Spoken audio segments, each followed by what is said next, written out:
नमस्कार, बहुत स्वागत है आप सभी का। मैं हूं आपके साथ ऋतिका सिंह। प्रयागराज से अतीक अहमद के परिवार से जुड़ी हुई इस वक्त एक बड़ी खबर सामने आ रही है, जहां एक मस्जिद में 4 महिलाओं के छिपे होने की जानकारी सामने आई है। इन 4 महिलाओं में अतीक की पत्नी शाइस्ता परवीन के भी छिपे होने की आशंका जताई जा रही है। मस्जिद में महिलाओं के छिपे होने की जानकारी के बाद पुलिस एक्शन में आ चुकी है। इलाके में सर्च ऑपरेशन शुरू कर दिया गया है और उधर अतीक के बेटे असद को सुपुर्दे खाक किया गया है। प्रयागराज के कसारी मसारी कब्रिस्तान में असद का शव दफना दिया गया,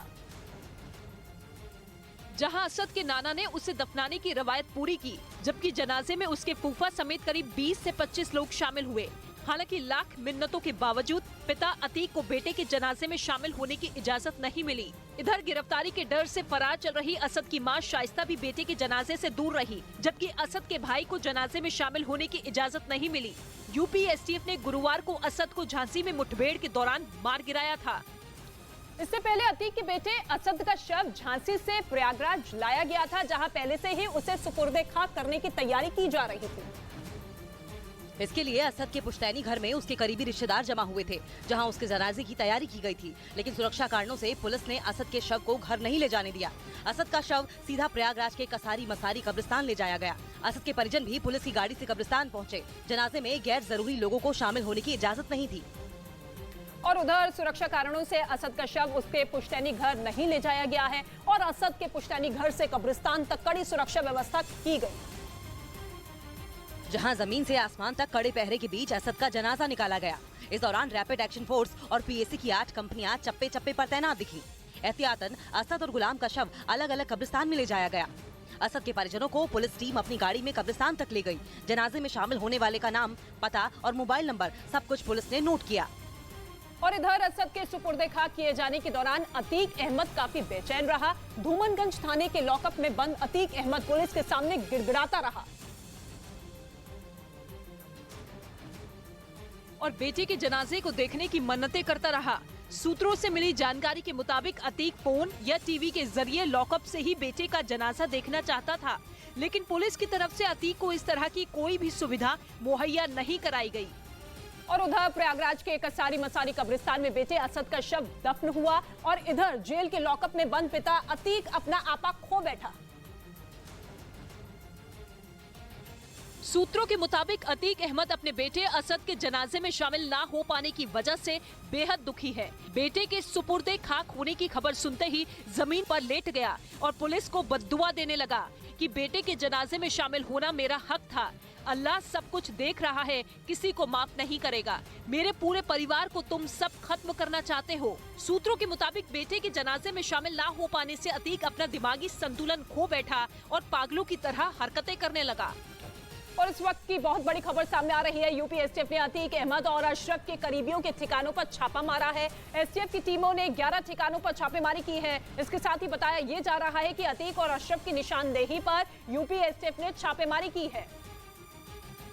अतीक अहमद और उसके भाई अशरफ से पुलिस अब तक 23 घंटे पूछताछ कर चुकी है। इसके साथ ही खबरों के मुताबिक पूछताछ के दौरान अतीक पुलिस के सामने अपने परिवार पर रहम की भीख मांगता रहा और अपने बेटे असद के जनाजे में शामिल होने की मिन्नतें करता रहा। इस दौरान उसकी तबीयत भी बिगड़ गई, जिसके बाद उसे रात करीब 10 बजे हथकड़ी में प्रयागराज के कॉल्विन हॉस्पिटल आया गया, जहां उसका मेडिकल चेकअप किया गया। उसके बाद फिर उसे पुलिस अपने साथ लेकर लौटी, जिसके बाद दोनों भाइयों को रात में सिर्फ 3 घंटे ही सोने दिया गया। सूत्रों के मुताबिक अतीक अहमद ने धूमनगंज थाने के मेस की दाल रोटी खाकर रोजा तोड़ा, तो वहीं अशरफ ने चाय पीकर अपना रोजा तोड़ा।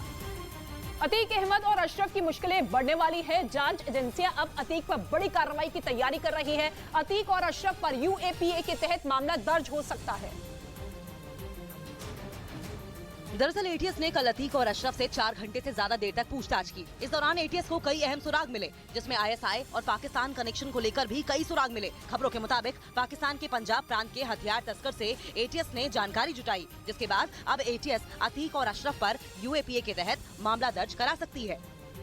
उत्तर प्रदेश के प्रयागराज में अतीक अहमद के घर से नकदी मिलने के मामले में बड़ा पर्दाफाश हुआ है। पुलिस और एसटीएफ के अतीक की मुंशी और ड्राइवर समेत 5 करीबियों से पूछताछ के दौरान ये पर्दाफाश हुआ है, जिसमें लखनऊ के एक बिल्डर का नाम सामने आया। जिसने अतीक के बेटे को 80 लाख रुपए दिए थे। ये पैसा उमेश पाल हत्याकांड से 2 दिन पहले दिया गया, जो हत्याकांड में शामिल शूटर्स में बटना था। दरअसल 21 मार्च को अतीक अहमद के दफ्तर पर छापा पड़ा था, जिसमें 80 लाख रुपए बरामद हुए थे। साथ ही हथियारों के साथ अतीक अहमद के 5 साथी भी गिरफ्तार हुए थे। अब पुलिस और एसटीएफ आरोपी बिल्डर पर एक्शन की तैयारी कर रही है। अब उमेश पाल हत्याकांड में प्रवर्तन निदेशालय की भी एंट्री हो चुकी है। ईडी ने अतीक अहमद के करीबियों और मददगारों को समन्स भेजा है। जिन लोगों को समन्स भेजा गया उनमें समाजवादी पार्टी के नेता और पूर्व विधायक आसिफ जाफरी का भी नाम शामिल है। आसिफ कौशाम्बी की चौल सीट से साल 2012 में बीएसपी के टिकट पर विधायक चुने गए थे। आसिफ जाफरी को समन्स जारी किया गया है। आसिफ जाफरी के अलावा अतीक के 10 करीबियों और मददगारों को अलग अलग तारीखों पर बयान दर्ज करने के लिए बुलाया गया। वहीं अतीक अहमद के खजांची रहे सीताराम शुक्ल को भी ईडी ने समन्स जारी कर पूछताछ के लिए बुलाया है। सभी आरोपियों को प्रयागराज के सिविल लाइंस इलाके में ईडी के दफ्तर में अलग अलग बयान देने के लिए बुलाया गया है। सभी आरोपियों को प्रयागराज के सिविल लाइंस इलाके में ईडी के दफ्तर में अलग अलग बयान देने के लिए बुलाया, जिनमें अतीक का सीए शबी अहमद, वकील खान, सौलत हनीफ, फाइनेंसर खालिद जफर, बिल्डर संजीव अग्रवाल, कारोबारी दीपक भार्गव, बिल्डर काली, उसके भाई मोहसिन और वद्दू अहमद को समन्स जारी किया गया है। अतीक के करीबियों के बयान के आधार पर जांच एजेंसी माफिया अतीक अहमद और उसके परिवार वालों से भी पूछताछ करेगी। और उधर गैंगस्टर अतीक अहमद के एक और गुनाह का पर्दाफाश हुआ है। दावा यह है कि कसारी मसारी इलाके में मकान बनवाने के लिए अतीक लोगों से गुंडा टैक्स वसूलता था और ये रकम करीब 2 लाख रुपए तक होती थी। अतीक के गुर्गे हथियार के दम पर गुंडा टैक्स वसूला करते थे। दावा है कि अतीक जेल से ही अपने पूरे गैंग को ऑपरेट करता था। मकान बनने लगता था, आ जाते थे राइफल लेके, 2 लाख दो, 1 लाख दो।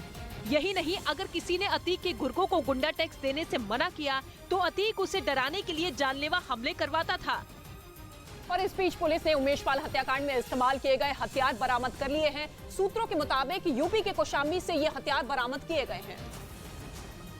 और दावा है कि पुलिस ने जब अतीक अहमद और उसके भाई अशरफ से सख्ती से पूछताछ की तो दोनों टूट गए और हत्याकांड में इस्तेमाल हथियार कहां छिपाए गए इसके बारे में जानकारी दी, जिसके बाद पुलिस दोनों को लेकर कौशाम्बी पहुंची और सैयद सरावा गांव से हत्याकांड में इस्तेमाल हथियार बरामद कर लिया। इतना ही नहीं, बताया ये भी जा रहा है कि दोनों से पूछताछ के दौरान पुलिस को कई और अहम जानकारियाँ भी हाथ लगी है। अतीक और अशरफ के साथ साथ परिवार पर भी पुलिस का शिकंजा कस रहा है। अब पुलिस के रडार पर अशरफ का साला आ गया है। बरेली पुलिस ने अशरफ के साले सद्दाम पर 25,000 का इनाम घोषित कर दिया है और सद्दाम की तलाश के लिए टीम लगा दी है। सद्दाम अतीक अहमद के भाई अशरफ का साला है और जिस पर कई मामले दर्ज हैं, जिसकी तलाश पुलिस लंबे वक्त से कर रही है। उसके ऊपर वरिष्ठ पुलिस अधीक्षक महोदय द्वारा 25,000 रुपए का इनाम घोषित किया गया है। लंबे वक्त से अशरफ बरेली जेल में ही बंद है, तो वहीं अशरफ के नाम पर कई वारदातों को अंजाम देने का काम उसका साला कर रहा था। इधर दिल्ली की तिहाड़ जेल में गैंग वॉर हो गई है, जिसके बाद जेल प्रशासन में हड़कंप मच गया। तिहाड़ की जेल नंबर 3 में एक गैंग वॉर हुई, जिसमें गैंगस्टर प्रिंस तेवतिया की चाकू गोदकर हत्या कर दी गई, जबकि इस गैंग वॉर में 4 कैदी जख्मी हो गए। तिहाड़ जेल में शाम 5 बजे 2 गुटों के बीच मारपीट हुई और इस दौरान गैंगस्टर प्रिंस तेवतिया समेत 4 कैदियों पर धारदार हथियार से हमला कर दिया गया और इसकी जानकारी मिलते ही जेल प्रशासन घायल कैदियों को लेकर दीनदयाल अस्पताल पहुंचा, जहां प्रिंस तेवतिया की मौत हो गई। बताया गया कि गैंगस्टर प्रिंस पर 18 से ज्यादा आपराधिक मामले दर्ज थे। उधर जापान के प्रधानमंत्री फुमियो किशिदा की रैली में हमला हुआ, जिसमें वो बाल बाल बच गए और हमला करने वाले एक आरोपी को गिरफ्तार किया गया।